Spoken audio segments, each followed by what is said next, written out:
السلام علیکم ورحمۃ اللہ وبرکاتہ۔ الحمد للہ وکفا والصلاة والسلام علی من لا نبی بعد، اما بعد فاعوذ باللہ من الشیطان الرجیم، بسم اللہ الرحمن الرحیم۔ ربی اشرح لی صدری ویسر لی امری واحلل عقدۃ من لسانی یفقہوا قولی۔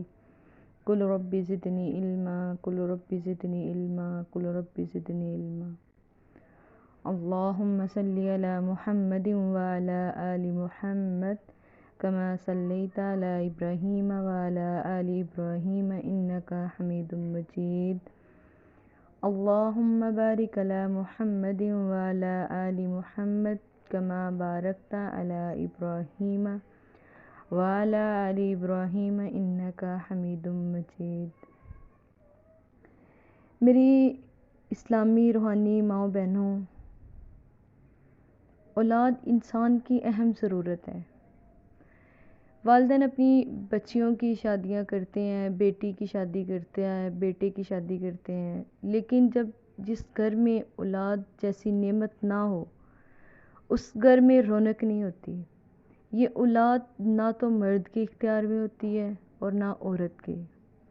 ہمارے موجودہ معاشرے کے حالات اس طرح کے پیدا ہو چکے ہیں کہ ہمیشہ اولاد نہ ہونے کی دھتکارنا اس کو وجہ صرف عورت کو بنایا جاتا ہے، مگر ایسا نہیں ہے، کیونکہ اولاد انسان کی اہم ضرورت ہے۔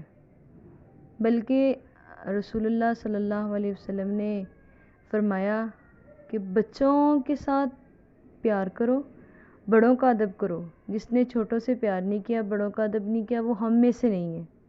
اب جس گھر میں چھوٹے بچے نہ ہوں، وہ اس چیز کو بہت شدت کے ساتھ محسوس کرتے ہیں۔ کہیں والدین اس وجہ سے پریشان ہیں کہ اللہ تعالیٰ نے ان کو اولاد جیسی نعمت نہیں دی، کہیں والدین اس وجہ سے پریشان ہیں کہ اللہ تعالیٰ نے ان کو اولاد جیسی نعمت سے نوازا، بیٹیوں کی صورت میں بھی، بیٹوں کی صورت میں بھی اللہ تعالیٰ نے رحمتیں دی، برکتیں دی، نعمتیں دی، لیکن وہ پھر پریشان ہیں۔ کیوں؟ پہلے بیٹی کو پڑھایا لکھایا، پھر بیٹی کے لیے روزمرہ کے لیے مختلف اسباب پیدا کیے، اب والدین پریشان ہیں اس کے رشتے کے لیے کہ آیا اپنی بیٹی کا رشتہ کیسے کریں۔ اکثر والدین کہتے ہیں میری بیٹی کا سٹیٹس بڑا ہے، معیار بڑا ہے، اس کے معیار کا مجھے کوئی رشتہ نہیں ملتا۔ والدین بھی اسی طرح پریشان ہیں، بیٹے والے بھی والدین اسی طرح پریشان ہیں، اور بیٹی والے والدین بھی اسی طرح پریشان ہیں۔ مگر اللہ تعالیٰ کیا کہتے ہیں قرآن میں؟ لا تقنطوا من رحمت اللہ، میری رحمت سے نا امید نہیں ہونا، میری رحمت سے مایوسی کا شکار نہیں ہونا۔ اللہ تعالیٰ نے ہر چیز کا ذکر قرآن میں کر دیا۔ اب دیکھیں، والدین اپنے بچوں کے رشتوں کی وجہ سے پریشان ہیں۔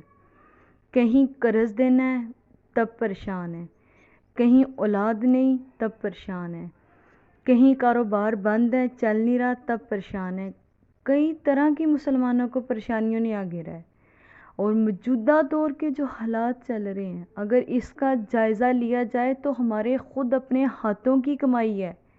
ہم نے خود گناہوں کو اپنے ہاتھوں سے کمایا، اپنی زبان سے گناہ کیے، اپنی کانوں سے، اپنی سماعت سے گناہ کیے۔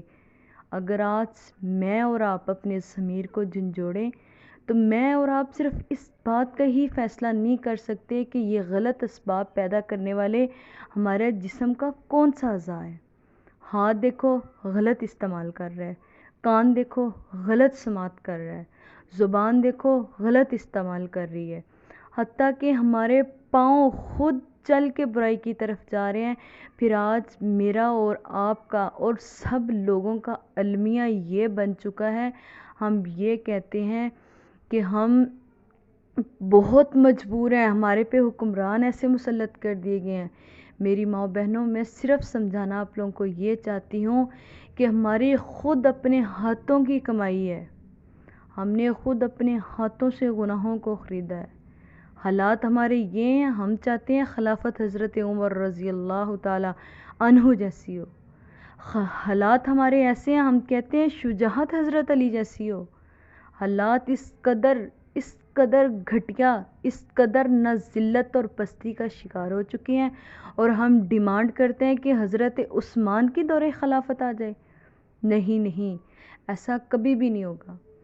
جب تک آج دیکھیں والدین اپنے بچوں کو پالتا ہے، پوستا ہے، پرورش کرتا ہے، تربیت کے مراحل سے گزارتا ہے، ایجوکیٹڈ بناتا ہے، اس کو بڑے بڑے عہدوں پہ فائز کرتا ہے، کہتا ہے میں اپنے بچے کو ڈپٹی کمشنر بنا دوں، اپنے بچے کو گن پائلٹ چلانا سکھا دوں، اپنے بچے کو یہ کام سکھا دوں، وہ سکھا دوں۔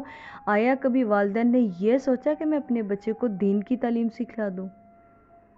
حالانکہ دین کی تعلیم تو اس کے لیے بہت لازم ہے، کیونکہ قرآن میں آتے ہیں کل نفس ذائقۃ الموت، موت کا ذائقہ ہر چیز نے چکھ کے جانا ہے۔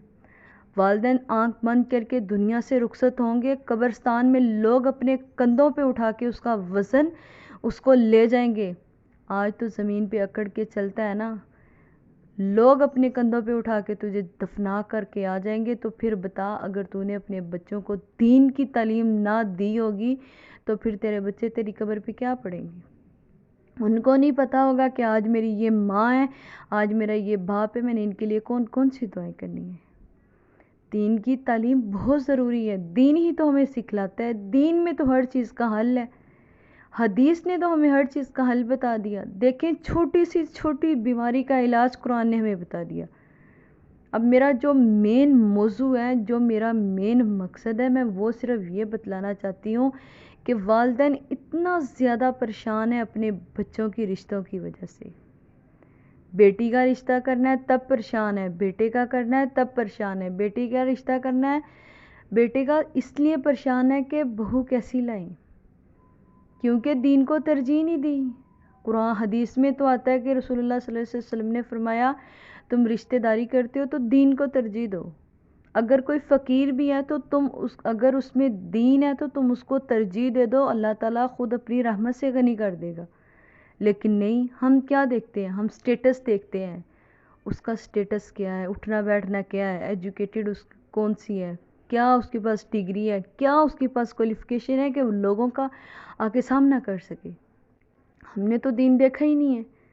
حالانکہ اگر ہم حدیث کے مطابق دین والی بچی کو ترجیح دیں، دین والی بچی کو اپنے گھر میں لائیں، وہ آ کے صرف ایک گھر نہیں بسائے گی، وہ 7 نسلوں تک تیرے بچوں کی تربیت کرے گی، کیونکہ اس کے پاس ایک اتنا معیاری تحفہ صرف دین اس کے پاس ہوگا۔